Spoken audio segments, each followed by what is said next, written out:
Assalamualaikum warahmatullahi wabarakatuh. Bertemu lagi dengan saya peserta CPNS tahun 2021 pada BPSDMD Provinsi Kalimantan Selatan. Kali ini saya diberikan tugas lagi dari Widya Iswara saya untuk membuat video tentang pengalaman dan kesan-kesan belajar materi yang kedua dari beliau.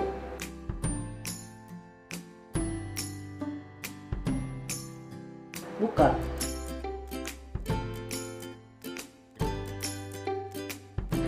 Etika publik.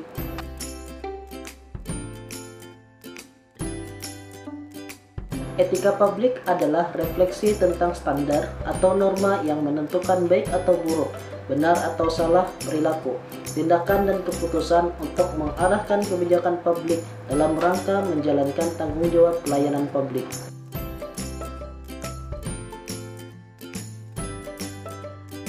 Yang pertama, dengan mempelajari etika publik, saya dapat memahami apa itu etika dan kode etik. Kedua, jadi memahami tentang nilai dasar, definisi, dan lingkup etika publik. Ketiga, memahami tentang dimensi etika publik yang mencakup dimensi kualitas pelayanan publik, dimensi modalitas, dan dimensi tindakan integritas publik.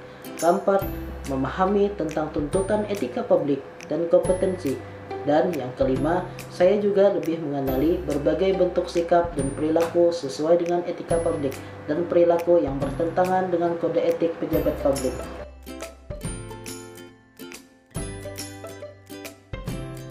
Iya, ada.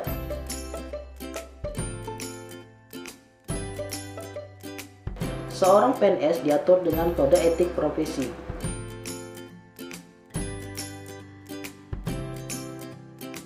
Kode etik adalah aturan-aturan yang mengatur tingkah laku dalam suatu kelompok khusus. Sudut pandangnya hanya ditujukan pada hal-hal prinsip dalam bentuk ketentuan-ketentuan tertulis.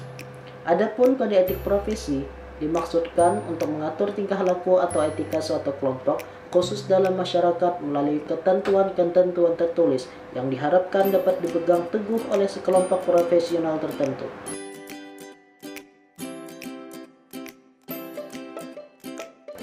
Kode etik ASN diatur berdasarkan undang-undang, yaitu pertama, melaksanakan tugasnya dengan jujur, bertanggung jawab, dan berintegritas tinggi. Kedua, melaksanakan tugasnya dengan cermat dan disiplin. Ketiga, melayani dengan sikap hormat, sopan, dan tanpa tekanan. Keempat, melaksanakan tugasnya sesuai dengan peraturan perundangan yang berlaku. Kelima, melaksanakan tugasnya sesuai dengan perintah atasan atau pejabat yang berwenang sejauh tidak bertentangan dengan ketentuan peraturan perundang-undangan dan etika pemerintahan. Keenam, menjaga kerahasiaan yang menyangkut kebijakan negara. 7. Menggunakan kekayaan dan barang milik negara secara bertanggung jawab, efektif, dan efisien. Ke-8. Menjaga agar tidak terjadi konflik kepentingan dalam melaksanakan tugasnya. 9. Memberikan informasi secara benar dan tidak menyesatkan kepada pihak lain yang memerlukan informasi terkait kepentingan kedinasan. 10. Tidak menyalahgunakan informasi intern negara, tugas, status, kekuasaan, dan jabatannya untuk mendapat atau mencari keuntungan atau manfaat bagi diri sendiri atau untuk orang lain. 11. Memegang teguh nilai dasar ASN dan selalu menjaga reputasi dan integritas ASN.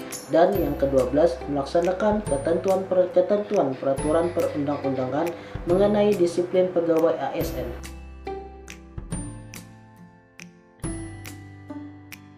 Nah, selain 12 kode etik tadi, ada juga nilai-nilai dasarnya.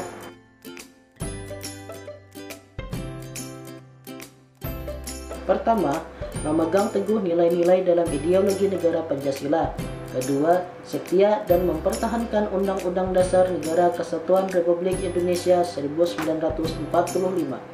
Ketiga, menjalankan tugas secara profesional dan tidak berpihak.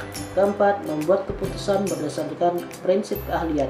Kelima, menciptakan lingkungan kerja yang non-diskriminatif.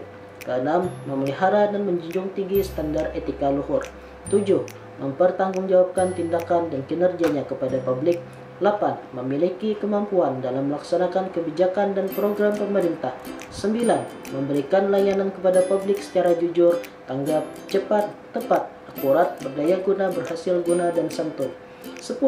Mengutamakan kepemimpinan berkualitas tinggi. 11. Menghargai komunikasi, konsultasi, dan kerjasama. 12. Mengutamakan pencapaian hasil dan mendorong kinerja pegawai. 13. Mendorong kesetaraan dalam pekerjaan. 14. Meningkatkan efektivitas sistem pemerintahan yang demokratis sebagai perangkat sistem karir.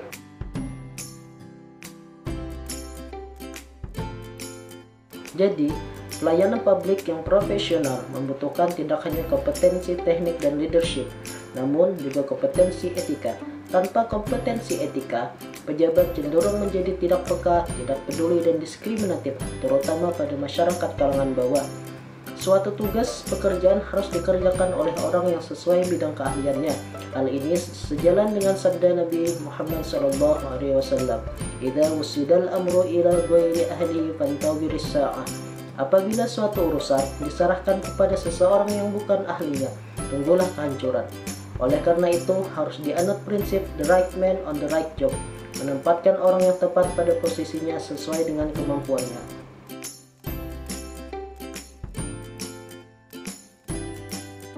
Begini penjelasannya. Norma etika yang berisi berbagai ketentuan dan kaidah moralitas memiliki perbedaan dalam sistem sanksi jika dibandingkan dengan norma hukum. Sistem sanksi dalam norma hukum sebagian bersifat paksaan, dan karena itu memerlukan aparat penegak hukum yang dibentuk atau difasilitasi oleh negara. Ketika norma etika sudah ditaati dengan baik, sesungguhnya para penegak hukum tidak perlu bekerja keras karena tata tertib sosial sudah dapat dijamin dengan sendirinya.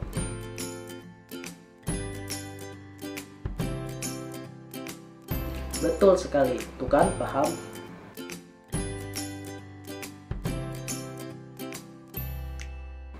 Kita juga akan terhindar dari konflik kepentingan.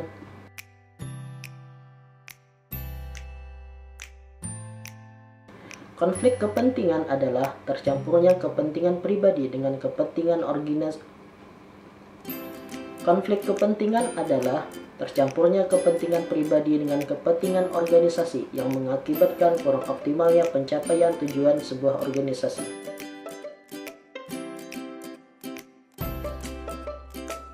Bentuk-bentuknya ada 6. Yang pertama, aji mumpung atau self-dealing, memanfaatkan kedudukan politis untuk kepentingan yang sempit dan sistem nepotisme. Kedua, menerima atau memberi suap. 3. Menyalahgunakan pengaruh pribadi, memanfaatkan pengaruh untuk kepentingan karir atau bisnis yang sempit. 4. Pemanfaatan fasilitas organisasi atau lembaga untuk kepentingan pribadi. 5. Pemanfaatan informasi rahasia, mengacaukan kedudukan formal dengan keuntungan yang diperoleh secara informal. 6. Loyalitas ganda, outside employment moonlighting, menggunakan kedudukan dalam pemerintahan untuk investasi pribadi.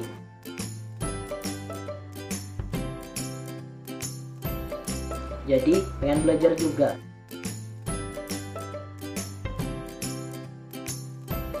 Saya belajarnya dengan Bapak Dr. Insinyur Hidayatullah.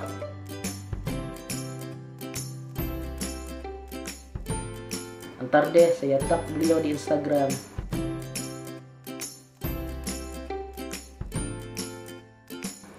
Demikianlah tadi video singkat saya tentang kesan dan pengalaman saya belajar materi etika publik.